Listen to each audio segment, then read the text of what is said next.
Basically जो प्रश्न था और जो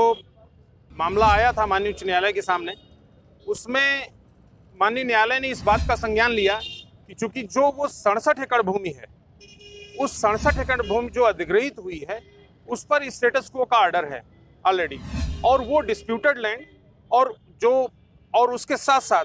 जो 67 एकड़ की भूमि है उस पर उसके एडजॉइनिंग जो लैंड है सारे पर स्टेटस क्वो है, इसलिए उस पर नमाज अदा करने की अनुमति नहीं दी जा सकती। जो वन थर्ड पार्टी उसकी क्या बात है, उसी का दावा है। बेसिकली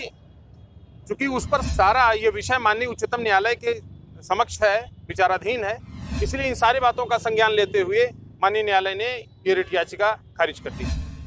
अब सर अल रहमान ट्रस्ट ने जो रायबरेली में रजिस्टर्ड था 2017 में, उसने एक रिट याचिका दायर की थी इस बाबत की 67 एकड़ जो अधिग्रहित भूमि है उस भूमि पर उन्हें नमाज अदा करने के लिए अनुमति दी जाए। माननीय न्यायालय ने के समक्ष उत्तर प्रदेश राज्य सरकार द्वारा अपना पक्ष रखा गया और प्रिलिमिनरी ऑब्जेक्शन ये लिया गया कि साहब ये रिट याचिका जो फाइल की गई है वो महज एक पॉपुलैरिटी गेन करने के लिए की गई है, क्योंकि वहाँ पर जो पहले अपीलें दाखिल हो चुकी हैं उनमें स्टेटस क्वो का ऑर्डर है। जो 10866 और 10867 जो अपील चल रही है माननीय सुप्रीम कोर्ट के समक्ष, उसमें ऑलरेडी स्टेटस क्वो का ऑर्डर है, इसलिए अब वो यहाँ कोई रिट याचिका दाखिल करना या उसको मेंटेन कराना ये कतई मेंटेन नहीं हो सकती है। ये जब ऑब्जेक्शन लिया गया तो माननीय न्यायालय ने उस चीज़ को संज्ञान लिया और संज्ञान लेते हुए रिट याचिका डिसमिस की और याची के ऊपर 5 लाख रुपए का कास्ट लगाया है।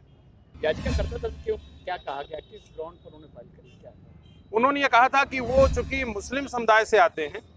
और नमाज अदा करना उनका हक है, इसलिए हमें वहाँ नमाज अदा करने की अनुमति दी जाए। लेकिन